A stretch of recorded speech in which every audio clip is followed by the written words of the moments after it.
Nahid Faiz is the main master planner. ये planning मेरे को हम लोग को जहाँ तक एनालिसिस कर रहे हैं कि वो she is the main master planner of whole conspiracy. She is the main who has done the script. मेरा कोई लॉक नहीं टूटा हुआ है तो हम कैसे नहीं यकीन करें? मेरा बहन मेरा घर खराब कर दी, जिसका वजह से हमको ससुराल में एंट्री नहीं मिल रहा है। यहाँ तक इनको प्रेशर दिया जा रहा है इसको डिवोर्स दे दो। बोलिए हम कहाँ जाएंगे? मेरा तो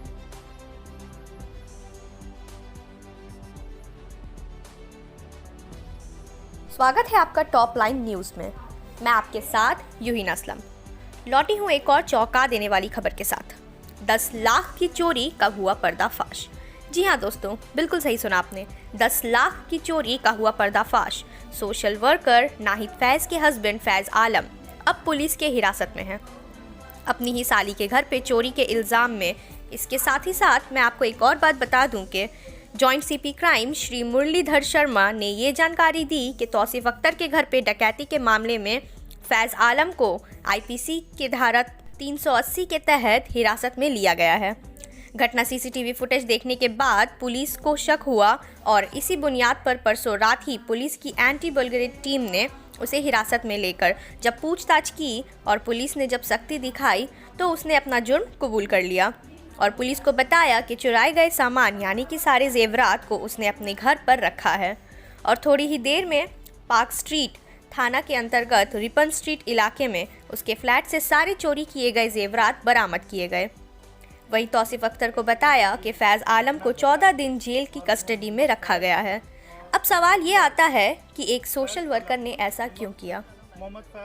आइए जानते हैं इस वीडियो के माध्यम से पूरी खबर। मास्टर प्लानर ये प्लानिंग मेरे को हम लोग को जहाँ तक एनालिसिस कर रहे हैं कि वो she is the main master planner of whole conspiracy. She is the main who has done the script of this conspiracy. ये तो आप बता रहे हैं, जो आप यहाँ पे हुआ तो उसके बारे में बताइए। हाँ, वो मेरे 1.5 सास लगती थी, नाहिद फैज मेरी 1.5 सास लगती थी और फैज आलम मेरे साड़ू भाई लगते थे। बहुत शर्म, मेरे को तो नहीं बोलना चाहिए, बहुत शर्म लग रहा है कि ऐसा बोलने पे कि वो मेरे मतलब खुद का जीजू ऐसा करेंगे हम लोग कभी नहीं सोचा था। मतलब बहुत ही शर्मनाक है और बहुत ही गंदा बात है। आपको ऐसा क्यों लग रहा है कि वही कॉन्स्पिरेसी की मेन मास्टरमाइंड शायद हो सकता है? अकेले कैसे कर सकता है? ऐसे तो हो नहीं सकता, क्योंकि वीडियोस में तो वो अकेले दिखाए जा रहे हैं, उनके साथ कोई नहीं है। पर आप कह रहे हैं कि वो है नाहिद फैज जो है वो मेन मास्टरमाइंड है। बिकॉज उनका वो इतना कुछ अकेले कॉन्स्पिरेसी पूरा नहीं बना सकते। हम लोग जानते हैं ना, हर एक क्योंकि एक थोड़ा रिलेशन अच्छा हो गया था अभी, तो हम लोग जानते हैं कि एक आदमी का क्या कैपेबिलिटी होता है। तो रिलेशन अच्छा हो गया था मतलब नहीं समझ रहे आप, सही से बताएं। रिलेशन ऐसा था कि मतलब थोड़े अभी हम लोग ससुर मेरे डेथ होने के बाद और उनका जब तबीयत खराब हो गया तो मैं नहीं जाता था इधर, थोड़ा सा क्लोज वो लोग, क्योंकि मेरे ससुर का तबीयत जब से ख़राब हुआ, उनका हार्ट अटैक हुआ, तो मेरी वाइफ भी उतना नहीं जाती थी। तो जब पापा का तबीयत ख़राब हुआ, वो पापा को ले जा करके अपने घर पे रखी मेरे ससुर साहब को, तो थोड़ा मतलब देखने के लिए जाना हुआ, तो ऐसे थोड़ा बातचीत थोड़ा ज़्यादा बढ़ गया। नाहिद फैज तो एक अच्छी सोशल एक्टिविस्ट भी है वो। जी बिल्कुल है, लेकिन मेरे को मतलब ये घटना के बाद तो मैंने हम लोग खुद शॉक में। अभी हाल फिलहाल वो जो है मॉडलिंग वर्ल्ड में भी दिखी है, बहुत ज्यादा एक्टिविटी दिखी, दिल्ली भी गई थी वो। हाँ, लेकिन वो उनका पर्सनल चीज़ है, वो कर रही हैं, तो इसमें तो उनका लाइफ है, वो कुछ भी कर सकती हैं, उस पर तो हम लोग कोई कमेंट नहीं कर सकते। बाज़ दफा ये देखा गया कि मान लीजिए ये तो चोरी हुआ तो आप कह रहे कि मुझे शर्म आ रहा है, मगर कहीं ना कहीं जिस रात का ये घटना वो तो आपके घर, वो आप तो उनके घर पे थे, तो ऐसा क्या मान रहा था कि आप उनके घर गए? मेरे पापा के 40 डेज था उस दिन, 40वां था, रूहानी हम लोग के मुसलमान में होती है, मिलाद ये सब होता है, तो हम लोग वहीं पे थे। मौलाना भी आ गए थे। रात में रुकने के लिए कौन बोला गया था? उन लोग ये बोले क्योंकि रूह खानी हुआ, तुम लोग का न्यू शादी हुआ, अभी सालगिरह भी होने वाला, अभी 1 साल हुआ नहीं है, तो बेकार में मत जाओ, अभी बेकार कुछ खतरा हो गया, कुछ हो गया, यहीं स्टे कर लो। हम लोग बोले कोई बात नहीं है, अभी तो घर वो भी तो घर। तो उन लोग दोनों ऊपर सो गए, बाजी हम और बाजी जमीन में चादर बिछा के हम लोग सो गए। तो हम लोग को नींद आ गया। आने के बाद आप लोगों को पता नहीं चला कि वो हम लोग करा गए या सामान जब रख कब वो गए कब वो निकले हम लोग कुछ नहीं पता, क्योंकि ये सुबह का माजरा है। 5:17 सुबह। माली तौर पे कितना नुकसान पहुंचा आपको?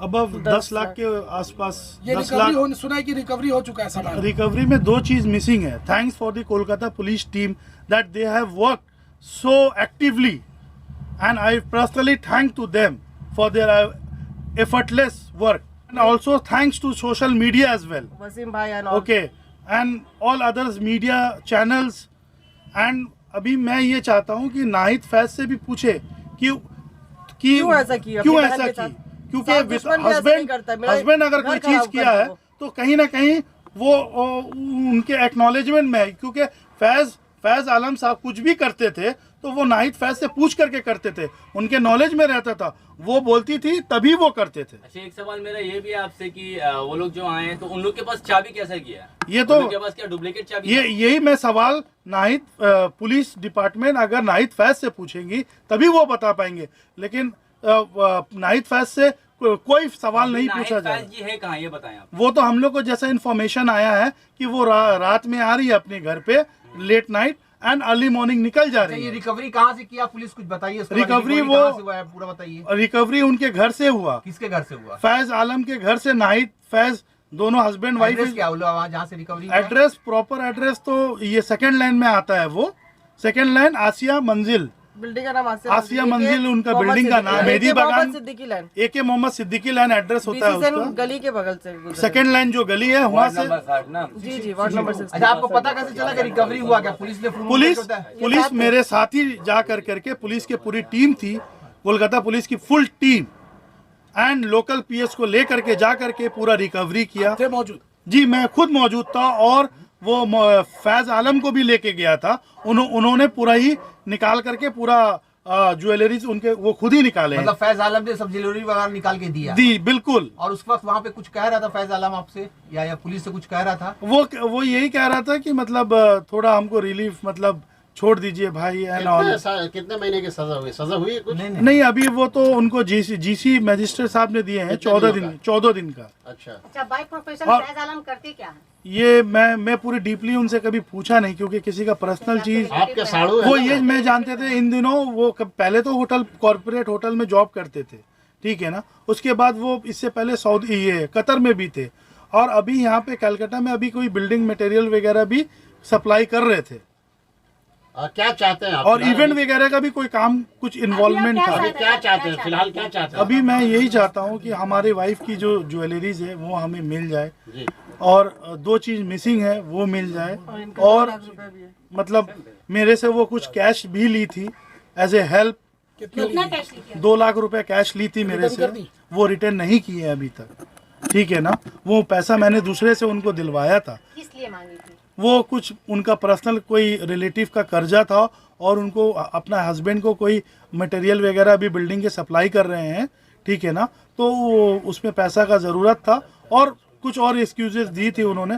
तो वो बहुत 1 महीने से बोल रही थी, मैं नहीं मान रहा था। बहुत फोर्स करने के बाद मैंने ये मतलब मैं माना, तो मैंने दिया उनको। उनको उनके घर पे कि रात के वो को आ रही है, तो हम लोग को जैसा इन्फॉर्मेशन मिला, हम लोग आज भी गए थे, लेकिन हम लोगों से मुलाकात नहीं हुआ। उनके मामा से उनका मुलाकात हुआ, और वो जल्दी में मेरे जाने से पहले ही मेरे और मेरे वाइफ के साथ मैं गया था, ठीक है ना। हम लोग के मेरी वाइफ और मेरे जाने से पहले ही वो निकल चुकी। आप अपना पूरा नाम बता दें। मेरा नाम तौसीफ अख्तर है, मेरा वाइफ के नाम नौशबा परवीन है। बहुत बहुत शुक्रिया। मेरा मम्मी भी काफ़ी इससे हर्ट हुई हैं, ठीक है ना, क्योंकि एक वो पूरा एक फैमिली का जो फेथ होता है वो तोड़ दी। एक कोई बहू इज्जत का नहीं रहा रिस्पेक्ट मेरा। को वो। तौसीफ अख्तर जी, आप बाय प्रोफेशन क्या काम करते हैं? मैं बिजनेस करता हूँ, मेरा गाड़ी का बिजनेस होता है। मैं गाड़ी का हमारा लीगल बिजनेस है। तो क्या आपकी बहन इसमें पूरे मुनव्विस है, क्योंकि वो आपकी बड़ी बहन थी, तो आपको कितना तकलीफ खड़ी पहुंची? होके मेन गार्जियन बन के मेरे फैमिली के पास आना, मेरा शादी कराना, वही रिश्ता लगाई, वही मेरे हस्बैंड को पसंद की, सब कुछ उनके ही मुताबिक हो रहा था। सब कुछ वो किया। मेरा शादी का 1 साल होने ही है जिस दिन हमको बहुत बड़ा वाला गिफ्ट दिया, जिसका लेके हम कभी उससे ये उम्मीद नहीं करते, ना उनसे ना उनके हस्बैंड से। बहुत बड़ा ये दुख का काम किए मेरे साथ, जो हम कभी जिंदगी में नहीं भूल सकते। एक सवाल मेरा आपसे ये भी है कि क्या लग रहा है आपको, ये बहुत पहले से प्लानिंग कर रही थी आपके घर पे ऐसा करने के लिए? अभी अल्लाह बेहतर जा रहे हैं। हम तो देखने से तो बहुत अच्छे से मेरे साथ पेश आती थी, बाबू बेटा ये खा लो, ये कर लो, ये यहाँ चलो, यहाँ घूम लो, ये कर लो, जैसा बहन भाई करता है उस टाइप का ही बिहेवियर था। अब हमको नहीं पता आपके दिल में क्या चले या मेरे दिल के अंदर क्या। हम तो आपसे अच्छे से पेश आ रहे जैसे वो पेश आ रही हमेशा से। तुम ऐसी हो, तुम हम अच्छी बहू है, तुम अच्छी बहू नहीं बन पा रही। मैं कुछ ना कुछ घर में मतलब मेरे खिलाफ कुछ ना कुछ बोलती थी। ससुराल में भी मेरे हस्बैंड को भी, हमसे देखो इससे सीखो, हम टैलेंटेड है, ये टैलेंटेड नहीं है। अरे हम जैसे हम वैसे ही है, अब हम क्या करेंगे टैलेंटेड बन के। तो हम जैसे वैसे बिहेव करते थे। अब हमको क्या मालूम ऐसा आदमी के दिमाग में चला। बहन बहन में जैसा होता है वो हमको कभी चिल्ला दिया, हम बोलते हाँ चुप हो हटाओ, ऐसा करते थे। पर हमको जरा से भी उम्मीद नहीं था वो मेरे साथ ऐसा करेगी। क्या नाम हुआ आपकी बहन का? नाहिद फैज। रिक्वेस्ट कर अब मैं जिस दिन ये दुर्घटना घटा मेरे ससुर का हालत बहुत खराब हो गया था। ये हम लोग बोला पुलिस बुलाइए, जिस टाइम ये सब चीज़ हुआ हालांकि पुलिस बुलाइए, हमको केस करना के मेरा सामान किया गया, पूरा का पूरा चला गया। मेरे मम्मी का हाथ का दिया हुआ चूड़ी भी था, एक जज्बात जुड़ा रहता है। मम्मी से हम बहुत ज्यादा क्लोज है, मेरे मम्मी भी नहीं पापा भी नहीं। आपकी बहन तो इसलिए से कोई बातचीत हुआ? हाँ, तो हॉस्पिटल में हम लोग गए थे तो मेरी बहन बोली तुम जैसे भी करके तौसीफ को बोल के वापस ले लो केस। हालांकि हम तो केस वापस नहीं लेंगे क्योंकि हमको मेरा सामान चाहिए। उस टाइम हम पागल हो रहे थे। हाँ, उसको इसलिए बोली कि तुम्हारा ससुर का हालत खराब है, तुम्हारा ससुर को कुछ हुआ तुम्हारा पूरा फैमिली ब्लेम करे, क्योंकि हम हॉस्पिटल गए सब हमको धक्का मार के हटा दिया, तुम नहीं छुओगी ससुर को, नहीं रहोगी। तो हम रो रहे जल्दी से हमको हटाए कि हटो, कुछ चोट लग जाएगा। तो इसलिए वो बोली ससुर का हालत खराब है, कुछ भी होगा पूरा ब्लेम तुम्हारे ऊपर आएगा, जो हम लोग का कल्चर में चलता है, पूरा ब्लेम तुम्हारे ऊपर आएगा। पूनम केस वापस लो। हालांकि हम तो नहीं लेंगे, तुम केस वापस लो, अच्छा नहीं है, सब्र कर लो, मतलब हमको बोल रही है। या फिर पुलिस में जाके बोलो मेरा जेवर हम लिया है, हमको केस वापस लेना। हम उसको एक सवाल के जवाब दिए। हालांकि जब हम लिया बोलेंगे मेरा हस्बैंड तो क्या हमसे मांगेंगे जेवर, तो हम कहाँ से बाजी देंगे? एक अंगूठी रहता तो हम इधर उधर से मांग के जुगाड़ कर लेंगे। हम इतना सामान 10-15 लाख का सामान हम कहाँ से रिकवर करें? और हमको सब ये सामान चाहिए क्योंकि मेरा हस्बैंड का भी है, मेरा घर का भी है, तुम्हारा भी दिया हुआ। हमको पूरा का पूरा सामान चाहिए, या फिर इंसान हमको चाहिए कौन मेरे साथ गद्दारी किया है, क्योंकि मेरा कोई लॉक नहीं टूटा हुआ है। तो हम कैसे नहीं यकीन करें यार, मेरा बहन मेरा घर खराब कर दी, जिसका वजह से हमको ससुराल में एंट्री नहीं मिल रहा है। यहाँ तक इनको प्रेशर दिया जा रहा है इसको डिवोर्स दे दो। बोलिए हम कहाँ जाएंगे, मेरा तो कुछ नहीं है जिंदगी में। डिवोर्स दे दो, ये बात मतलब आपके ससुराल में क्यों? इसका वजह कौन बना? मेरी बहन वजह बनी। अगर वो ऐसा हरकत नहीं करती, क्योंकि मेरी सास आज तक मेरे साथ कुछ नहीं बोली, ये वजह का वजह से उन लोग अपना फ्रस्ट्रेशन निकाली। डिवोर्स का बात कहाँ से? क्योंकि इसकी बहन ऐसा की है तो ये भी ऐसी है, ये भी चोर है, इसका भी प्लान है। तो मेरा प्लान होता तो हम पुलिस बुलाते, मीडिया बुलाते, हम बोलते सबको कि पता कीजिए। हमको तो जरा भी इल्म नहीं है कि मेरी बहन खुद की अपनी बहन छोटी बहन के साथ करी।